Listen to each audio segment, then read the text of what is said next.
Today I will show you a thriller film from 1979 based on a true story, titled Escape from Alcatraz.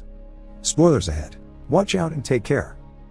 In 1960, Frank Morris, a very smart criminal that has already escaped from multiple facilities, is taken to the maximum security prison on Alcatraz Island.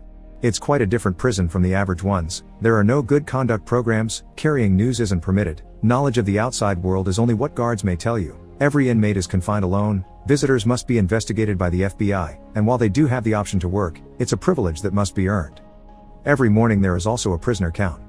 During his first breakfast there, Frank makes friends with Litmus, an eccentric man that likes to ask others for extra food and keeps a mouse as a secret pet that he carries everywhere with him.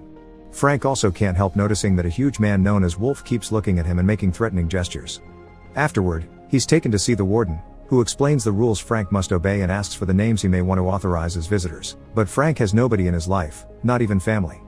The warden lets him go with one warning: nobody has ever escaped from Alcatraz, and nobody ever will. This encounter doesn't end up being completely useless though. When the warden isn't looking, Frank steals one of his nail clippers, which he later hides inside the Bible in his cell. When the time comes for his first shower, Frank is approached by Wolf, who claims Frank will be his new punk. Since obviously he won't take a no for an answer, Frank reacts by punching him a couple of times and stuffing his mouth with a bar of soap. Later, Frank is sent to help at the library, and there he meets English, a black man that is serving 2 life sentences. 10 years ago, he killed 2 men in self-defense, but since they were white, they believe their lies over his story. Since prisoners aren't allowed in the library, Frank's duty today is to go around the cells with a cart and offer magazines and books to those who want them. While having his break in the yard, Frank meets Doc, an elderly inmate that spends his time painting. He's incredibly talented, and the subjects of his paintings go from himself to the warden. All his portraits include a chrysanthemum flower as well.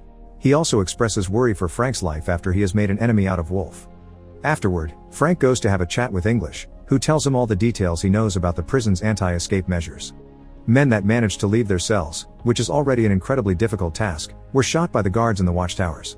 And even if you somehow were able to successfully leave the building, there's still the issue of Alcatraz being an island. There's a mile swim to land, and the water is freezing. Some days later, while chatting with Litmus in the yard, he mentions that there are ventilation shafts on top of their block. The only trick would be finding the way to get up there. But the afternoon suddenly takes a nasty turn when Wolf comes after Frank with a knife, which he manages to dodge just in time, thanks to a warning from Doc. The 2 men get into a fight that the guards hurry to break up, and both Wolf and Frank are taken to solitary confinement because the warden doesn't care if Frank has acted in self-defense. A fight is a fight. Those special cells are also known as the hole because you're stuck there with no light or human contact. The only visit Frank gets is from a guard that uses a hose to spray him with cold water under the excuse that he shouldn't stink up the cell.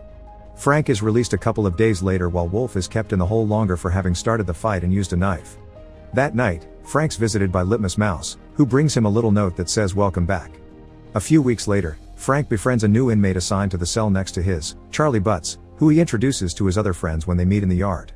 While all the prisoners are outside, the warden wanders around the cells, checking everything is in order, and discovers Doc's painting of him. The portrait is flattering and very accurate, but just to be cruel, the warden still permanently removes Doc's painting privileges.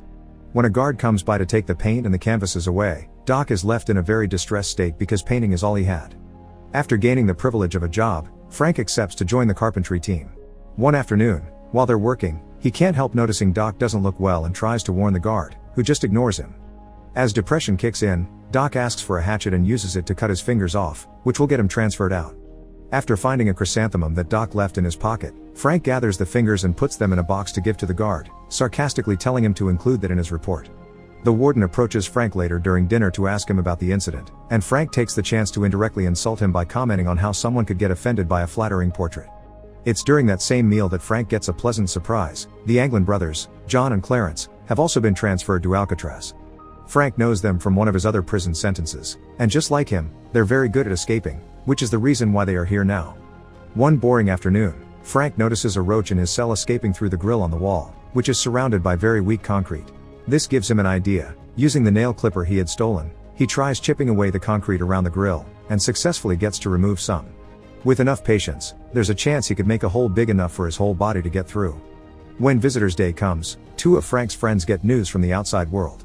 English is visited by his daughter, who tells him she's getting married, and Charlie is visited by his wife, who tells him his mother only has a few months left to live. Desperate to see his mom before she dies, Charlie later tells Frank that if he manages to find a way to escape, he wants in. This inspires Frank to finally tell Charlie and the Anglins of his discovery over dinner. The concrete and the grill metal have been weakened by the moist sea air, so digging a hole there is just a matter of time.